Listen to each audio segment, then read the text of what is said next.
Welcome students. Now we will start second term, chapter number 9, rational numbers. Introduction. So far we have learned counting numbers as natural numbers like 1, 2, 3, 4 and so on. Whole numbers that include 0, then 1, 2, 3, 4 and so on. Then we have learned integers that includes negative sign like -4, -3, -2, -1, 0, 1, 2, 3, 4 and so on. We have also learned fractions like 1 upon 2, 3 upon 7, 25 upon 28, etc. So these all numbers we have learned and we are familiar what are natural number, whole number, fractions. Now, if we denote 1 upon 2 meter above sea level as, so what we write as that we will take as a positive like plus 1 upon 2 if it is above sea level. Then 1 upon 2 meter below sea level. If below is there, this kind of sum we have done in chapter 1 only in integer. Okay, so in that when we need to go below sea level, so what we do, we denote it by negative sign like by -1 upon 2. So however, -1 upon 2 is neither an integer nor a fraction. Now if you see, so it is a negative sign and then in a fraction form -1 upon 2. So what we can call this kind of a number? So hence we need to extend our number system so as to include number like -1 upon 2 if we see. So this is a negative of fractions. But till now we have not learned this kinds of number. We have learned till fractions. And now we will learn negative of the fractions through these rational numbers. Now, what are rational numbers? So, a rational number is defined as a number that can be expressed in the form P upon Q, where P and Q are integers. Q is not equals to 0. Now, rational numbers include fractions and also negative of fractions like -1 upon 2, -3 upon 8, -23 upon 27, etc. So do rational number include decimal numbers? Yes, a decimal number can be expressed as a fraction and therefore it is a rational number. Example 2.7. Now this 2.7 can be a rational number if we will write in the fraction form. So here we are knowing that before decimal, after decimal there is a 1 digit. Okay, so 27 upon 10 and then 27 upon 10 is a what? So it is a rational number. Rational number can be in a fraction form and it can be in a negative also. Now positive and negative rational numbers, as in integers also we have positive integers and negative integers.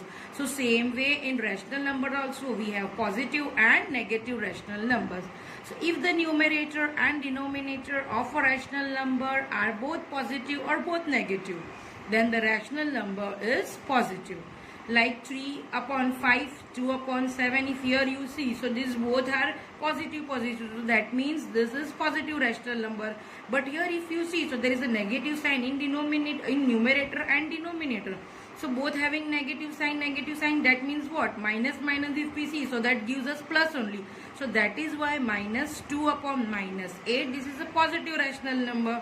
Same way -12 upon -19, these all are positive rational numbers.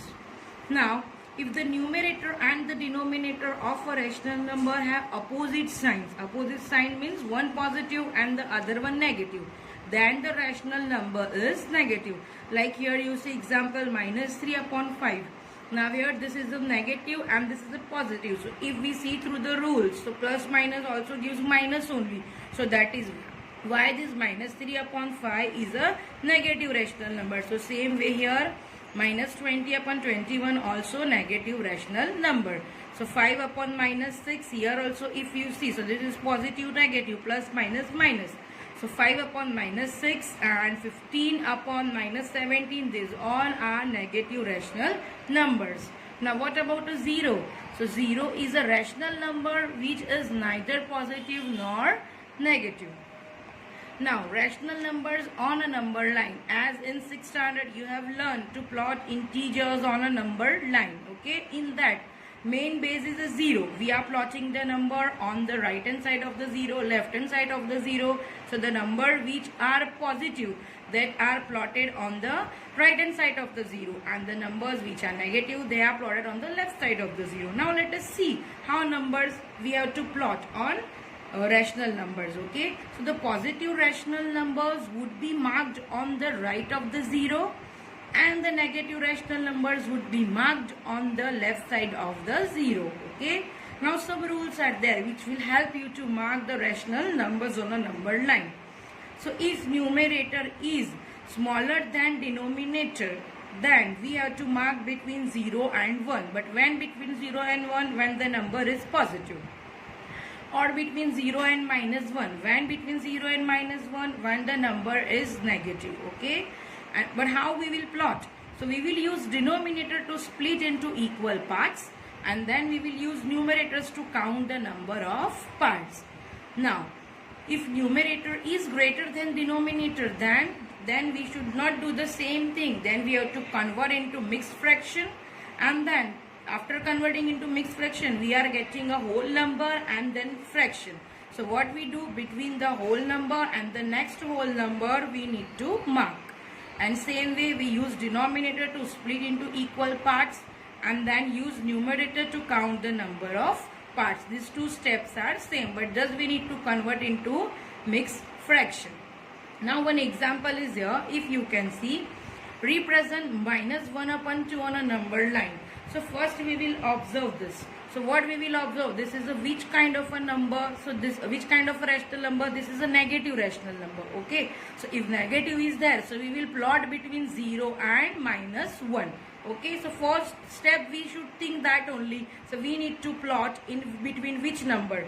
Okay, so this is minus 1 upon 2 negative, so this will come between 0 and minus 1. Okay, between 0 and minus 1. Now how many parts? How many parts we will divide?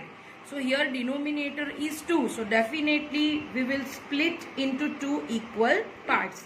So this is 1 and this is 2. And what we need to represent? Minus 1 upon 2. So hence here it is minus 1 upon 2.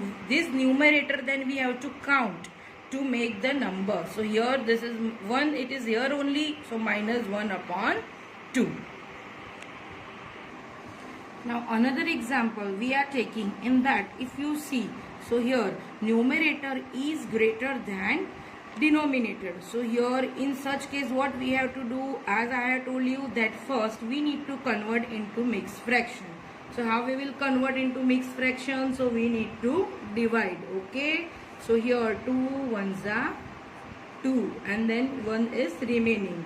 So how we will convert? How we are getting answer? That is minus 1 integer 1 upon 2, because this 3 is negative. Okay, so now while looking this, now we need to decide how we will plot our this number. Okay, so now our number will be, plotting will be minus 1 and minus 2, means next of this number. So what is the next of this minus 1? Definitely it is a minus 2. So this thing clear that we need to plot between minus 1 and minus 2.